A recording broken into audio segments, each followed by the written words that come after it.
Wakati mwingine ukarimu unaweza kuwa hatari. Karibu tena kwenye chaneli yako pendwa. Leo tunaangazia filamu ya kusisimua ya Kikorea iliyotoka mwaka 2024.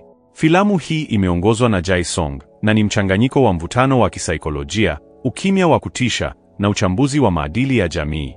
Inahusu wanandoa wastaafu, Jeong-in, profesa wa falsafa, na mkewe Hyun-sok, wanaohamia kijiji tulivu kwa matumaini ya maisha mapya ya amani. Lakini amani hiyo haidumu.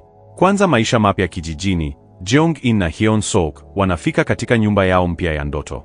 Wanapanga bustani, wanapika pamoja na kufurahia utulivu wa maisha ya kijijini.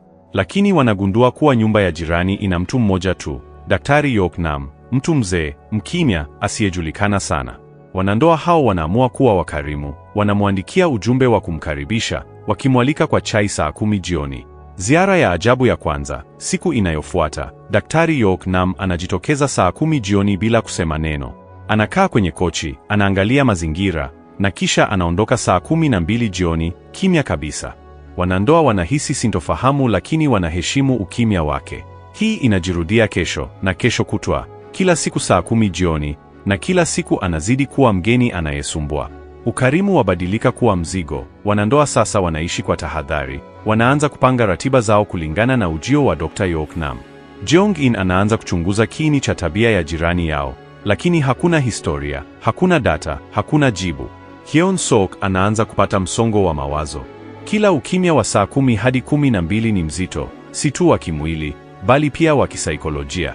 Kusambaratika kwa fikira, Jeong-in, akiwa profesa wa falsafa, anaanza kuona hali hii kama changamoto ya kimaadili. Anaandika, anafikiria, lakini kila nadharia inaanguka mbele ya ukimya wa Dr. Yok-nam. Wanaanza kujiuliza, ni nini maana ya ukarimu? Ni lini ukarimu huu wa mzigo utaisha? Hawana ushahidi wa kosa, lakini wanahisi kama wananyanyaswa, kihisia na kiakili. Jaribio la kupambana, wanandoa wanaamua kumwambia Dr. Yok-nam kwamba hawawezi kuendelea na mialiko.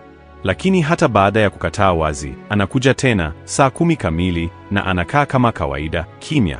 Jeong-in anapoteza uvumilivu, anafoka, lakini Dr. Yok-nam hatoi jibu. Sasa si ukarimu tu, ni uvamizi wa kisasa, wa utulivu, wa nafasi binafsi, na wa akili. Mvutano wazidi, mara moja, Hyun-sok anapotea kwa dakika chache. Anarudi akiwa mwenye hofu, haongei. Jeong-in anamuuliza kilichotokea, lakini jibu lake halieleweki. Inaonekana kama kuna kitu kibaya kimetokea, lakini bila ushahidi, hawawezi kuwasiliana na polisi. Jeong-in apambana na ndani yake. Jeong-in anazidi kuwa mtu mwingine, mwenye hasira, mwenye hofu, na mwenye mashaka na kila mtu. Anaamua kulinda nyumba. Kamera zinawekwa, milango inafungwa, lakini Dr. Yok-nam anazidi kuingia, bila kuonekana, bila kusikika, bila kufahamika. Ni nani huyu mtu? Mchawi? Roho? Au mfano wa dhambi za kijamii? Mwisho wa utulivu, hatimaye, katika kilele cha mvutano, Jeong-in anamkabili Dr. Yok-nam.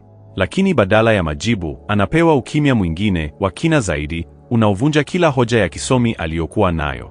Hapo ndipo anagundua, wakati mwingine, tatizo si yule anayekuja, ni sisi wenyewe, na jinsi tunavyotafsiri ukimya wa wenzetu.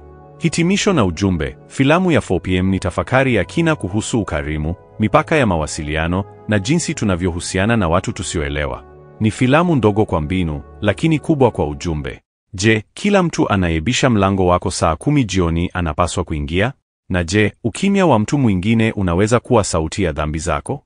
Kama umefurahia muhtasari huu, usisahau kulike, subscribe, na kuangalia video nyingine za muhtasari wa filamu hapa kwenye chaneli yetu. Je, una mtazamo gani juu ya filamu hii? Tuandikie maoni yako hapo chini.